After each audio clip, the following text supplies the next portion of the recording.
মৃত্যু সে তো শুধু ইহকালীন জীবনের সমাপ্তি,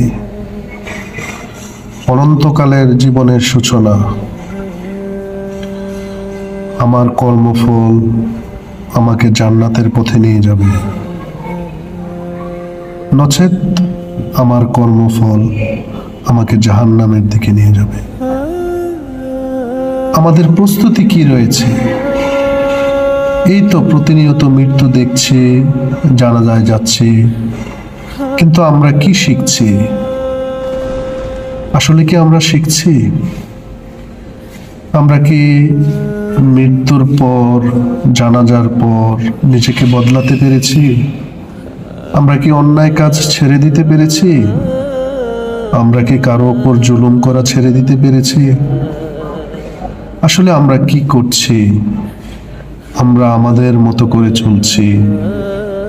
এই তো আজ একজন মায়ের জানাজা হলো, মুষলধারে বৃষ্টি, কলিজার মা, জানাজার সব আয়োজন করতে হলো, কারণ মৃত্যুর পর তাকে তো আর আটকে রাখা যাবে না, এটাই নিয়ম। এমনি করে আমরা সবাই তো চলে যাব, কিন্তু এই চলে যাওয়াই কি শেষ?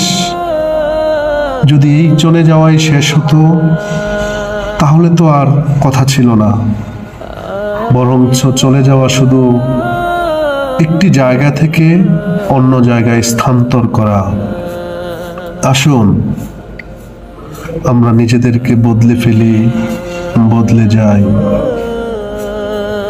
অনন্তকালের জীবনকে সাজাই ইহকালীন কিছুটা সুখের জন্য। হারাম আয়েশ, হারাম উপার্জন, মানুষের প্রতি জুলুম, অন্যায়, অবিচার যেন আমরা না করি। আমরা একজন মুসলিম, কোরআন সুন্নাহ হচ্ছে আমাদের জীবনের পথ চলার একমাত্র সমাধান। আমরা সবাই কোরআন সুন্নাহ অনুসারে জীবনযাপন করি।